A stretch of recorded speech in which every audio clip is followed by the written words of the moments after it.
Bom dia, boa tarde, boa noite, meus irmãos.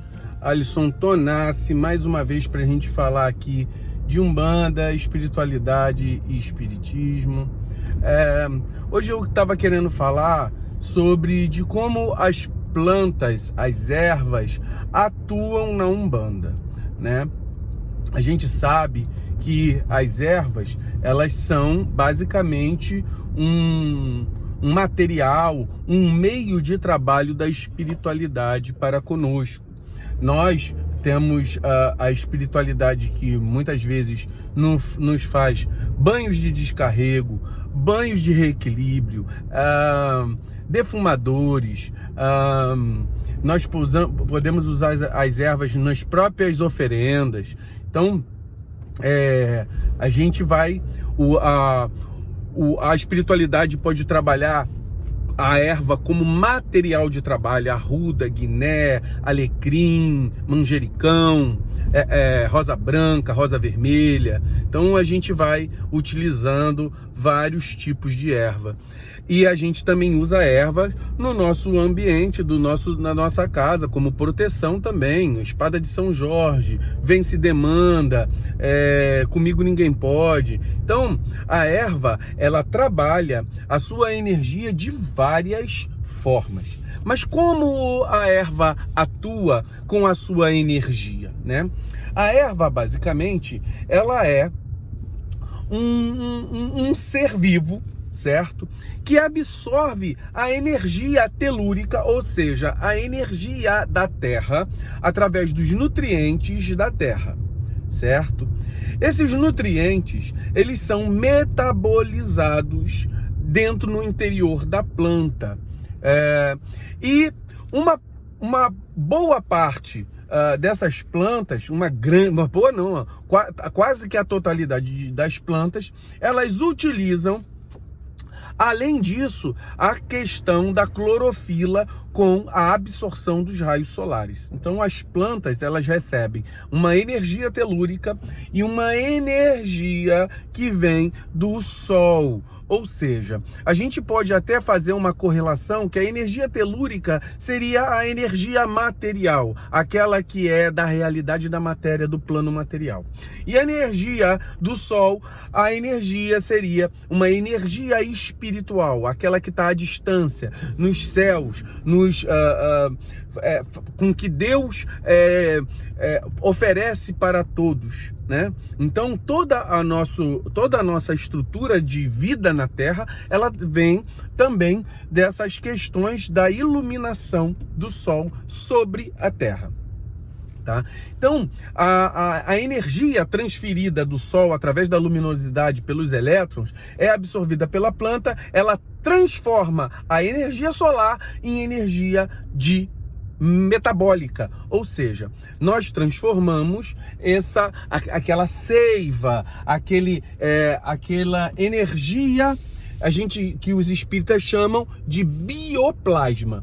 O bioplasma, ela é equivalente para nós, seria ao egé verde, certo? Seria ao sangue verde. Então, realmente, esse bioplasma, ele tem uma utilização energética aonde pode ser utilizado em tudo, conforme o que eu falei aqui. Defumadores, banhos, chás, bebericagens, né? Tudo isso pode ser utilizado numa própria oferenda, material de trabalho para os guias. Então, esse material, ele tem um componente energético espiritual. Esse componente energético espiritual, que é chamado de bioplasma, é como se fosse a energia do sangue, só que é o sangue vegetal. A espiritualidade sabe trabalhar essa energia. Mediante a característica de cada planta, cada planta ela vai ter uma função e uma utilidade. Em algumas, você pode correlacionar a ligação com os próprios orixás. Em outras, a gente vai ter funções que funcionam como funções de proteção, funções de reenergização, funções adstringentes ou removedoras de energias ruins, funções equilibradoras e vários outros. Então, pela característica de cada planta, a espiritualidade e a própria ciência, através da fitoterapia, ela consegue entender. Eu vou dar alguns exemplos. Da planta do café, você tem a cafeína. Ela tem uma função de neurotransmissão no cérebro. A ginkgo biloba. A ginkgo biloba, ela atua fazendo dilatações no sistema venoso, atua no labirinto, certo? Tem algumas... a cáscara sagrada, agora eu esqueci o nome de uma outra, que trabalha com o sistema vascular também, hemorroidas, varizes, né? Então, elas melhoram. E dentro da nossa religiosidade, nós utilizamos muito as questões do uso das ervas, das raízes, das folhas, dos caules, dos frutos, né? Que vão fundamentar oferendas e tudo isso que a gente já falou. Então, basicamente, o que nós utilizamos é a energia potencializada que tem no bioplasma da planta, que é carregado de energia por absorção da energia da terra e absorção da energia do sol. E nesse processo, esse acúmulo energético é utilizado de maneira muito bem competente pela espiritualidade e até por nós mesmos, já sabendo de como funciona a questão do amaci, de banhos. Então, quando você estuda essas questões, então a planta, basicamente, ela vai funcionar de um mesmo processo natural, que é a produção da energia interna dela. A partir daí, com a característica de cada uma, você vai fazendo através da utilidade dela, em detrimento da nossa energia e daquilo que você pretende realizar.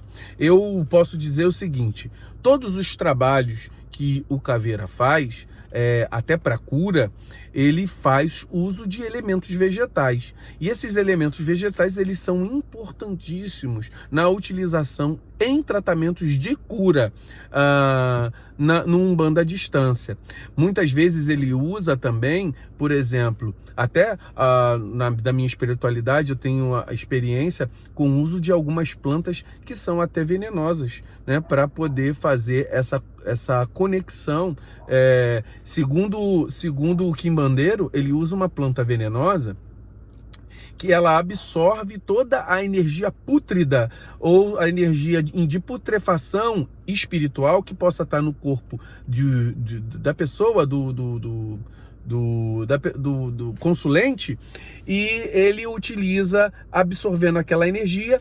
Na planta, ela tem a capacidade de transformar essa energia em um veneno, e esse veneno ele transforma pelo processo magístico dele em é como se fosse uma vacina contra a própria espiritualidade. Ele me disse que seria como se fosse um veneno de cobra. Quando você pega esse veneno de cobra e aplica, e depois ele traz o soro antiofídico, ele faz o mesmo processo através dessa planta que absorve a energia negativa, transforma em veneno, ele pega esse veneno e transforma numa vacina contra os agentes espirituais que afetam as pessoas. Isso é só um exemplo onde as plantas podem atuar, e basicamente a espiritualidade atua em cima daquilo que tem como base fluídica energética do metabolismo da planta. Muito axé, meus irmãos!